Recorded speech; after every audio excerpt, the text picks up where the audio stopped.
A complementary good is a good that is used in conjunction or along with the other good, right? So if I'm selling envelopes and stamps, for instance, right? Those are two products that are often purchased in conjunction with one another, together with one another. And we would then think, right, that if we change the price of one of them, the demand for the other good will change, right? Because what good are stamps without envelopes? And what good are envelopes without stamps? So as the price of the complement, as it falls, the demand will increase. In terms of the phone, we could think of this as something like, let's say, answering machines, right? Answering machines would be used in conjunction with phones. And if the price of answering machines falls dramatically, right, then I might get actually more phones, buy more phones for every room and a separate phone line for every room, because answering machines are so cheap. What this represents here is an increase in demand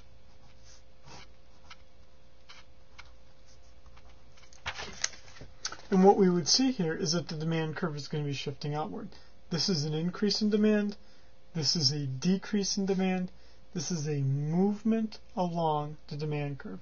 Again, only caused by a change in the price of the good itself. Okay, so this is the first two parts here, right? If we go back to this original part here, we've looked at what happens when the price of the good itself changes. That's the law of demand. We've looked at what happens when the price of a substitute good changes, right? How it changes the demand for phones.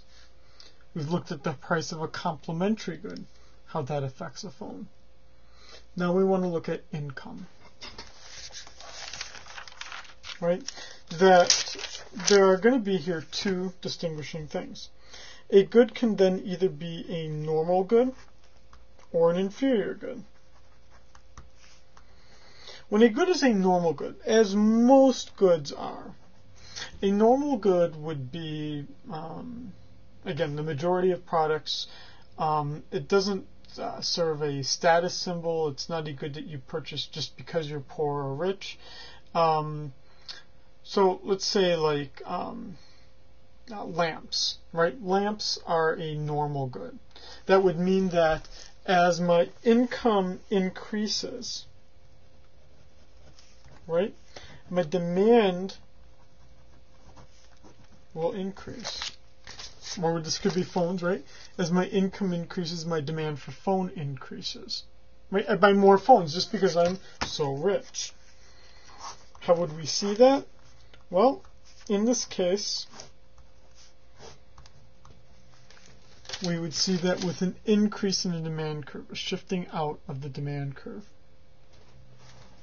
For an inferior good, we would see that the good serves a purpose of sorting out consumers according to their income, right? Ramen noodles are a very classic inferior good, right? You don't eat ramen unless you're like really, like, you don't have a lot of money to spend on food, right? Or let's say I buy the store brand of macaroni and cheese, right? Like generic brand of a food, right? That would also be an inferior good. Because if all of a sudden I lost my job, right, which would be a decrease in income, I don't just starve, right? I start off by eating generic foods, right? Or if all of a sudden I get a big promotion and I get a big increase in salary, well, what do? I stop buying the great value brand, right, the Walmart brand, and I start buying the name brands, right? So that would mean that for an inferior good, when the income rises, demand would do what? Demand would fall. Right? And we would see that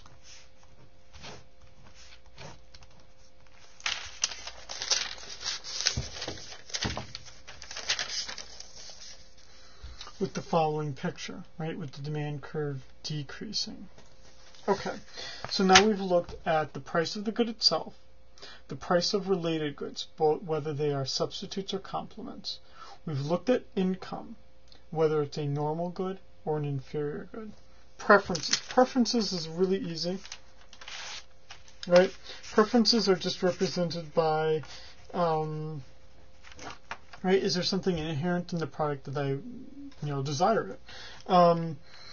If, for instance, I come out with a study that says that talking on the phones makes you smart, right?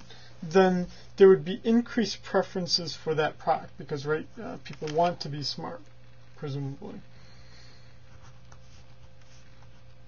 So increased preferences leads to increased demand.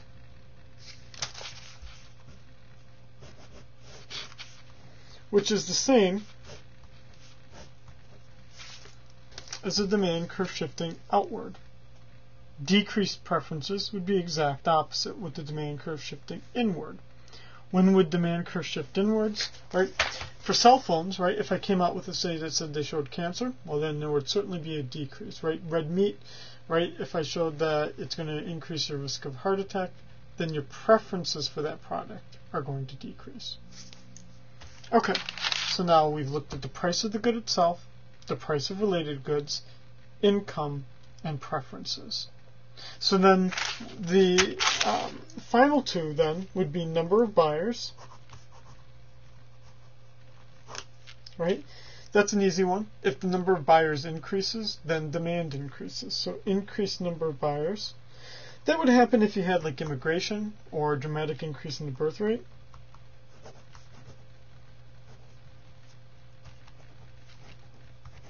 Right? Then that would also be an increase in demand, just as this graph is right here. A decrease in the number of buyers would be, again, the exact opposite, with it getting closer to the origin. And then finally, expected future prices. If you remember, we said that the definition of demand was that it was my willingness and ability to buy a particular good at a particular point in time. Well, based on that, we might then think that I would postpone or speed up my purchase of a particular good based on my expectations of the price changing in the future. If expected future price increased, right, so I expect it to be higher in the future, then my demand in the present, right, would rise.